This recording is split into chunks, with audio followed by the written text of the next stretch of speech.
way are European countries who fought alongside Nazi Germany during the war, in what way are those former European Axis powers, in what way are they trying to come to terms with their own history, the darkness of their own history? My name is Henrik Arnstad, and I have written a book about this problem. It's called Guilty of Guilt, a European journey through the shadow of Nazi Germany.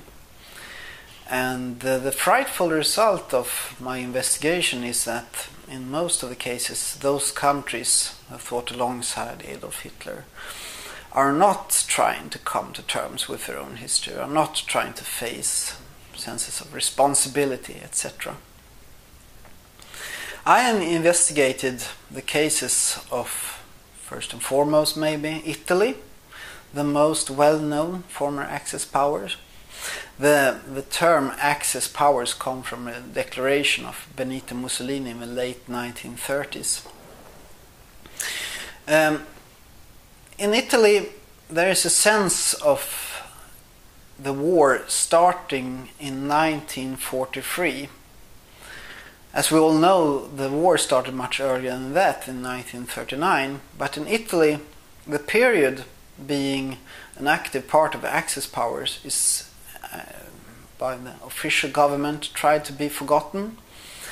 The war starts in 1943 when the fascist regime falls down and the country is being occupied by Nazi German forces, alongside the Italian fascists, of course, who keeps on the fighting under the leadership of Benito Mussolini up in the northern Italy. But the sense of the Second World War is a fairy tale of liberation starting in 1943. All the responsibilities of the, in many cases, horrible Italian war effort prior to 1943, a war effort marked by concentration camps, war atrocities, huge crimes on huge scale, participation in the Holocaust, so on and so forth, is actively trying to be silenced by the Italian government.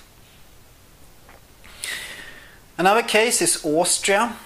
Austria has been, in many cases, is a personification of the term victimization. The process of making oneself a victim to avoid responsibility.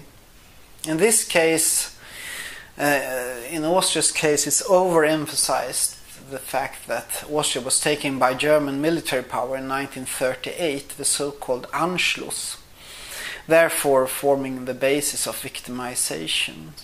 The fact that Austria took very active part in, for example, the Holocaust is being silenced, and has been for many years. And the question I put in my book is that this process has gained new momentum in Austria, since the extreme right, if you want to call it fascist movements of Austria, pro-Nazi movement of Austria, is once again on the move.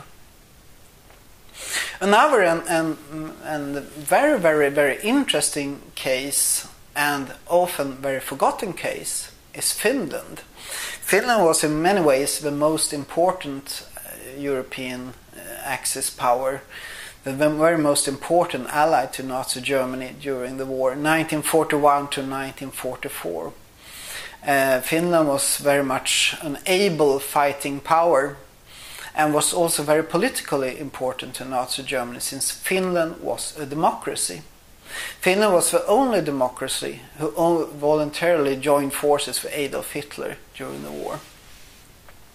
And why was that? Well, Finland saw an opportunity in 1941 to gain a Finnish Lebensraum, as it was called, in Finland.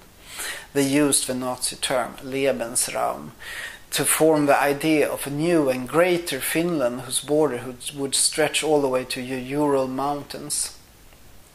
Finland also committed horrible atrocities during the war, concentration camps, an idea of ethnic cleansing, mass murder of children, elderly people, and prisoners of war.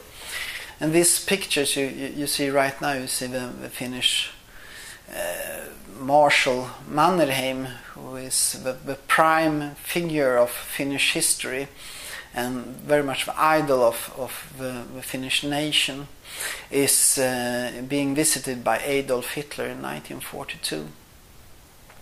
And Finland today has built its national identity very much upon the idea of the soldier, the fighting soldier. So an exclusion in the form of the Italian example is impossible in Finland. And they have chosen another way of confronting history to sense a sense of pride of a war effort, thereby excluding the perspective of the victims of a Finnish war effort, the concentration camp prisoners, for example. My book is an attempt to renew the debate about the Second World War in Europe, to point to the fact that not only is this conflict a source of European identity, but there's also many fairy tales about the war, being overemphasized in the countries who fought alongside Nazi Germany. Stories not well known to an outside public.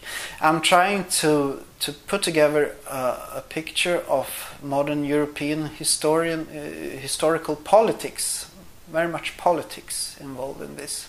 Stories of myths and sometimes outright lies in European politics today, from a historical perspective. I hope you will find the book interesting to read. Thank you very much for listening.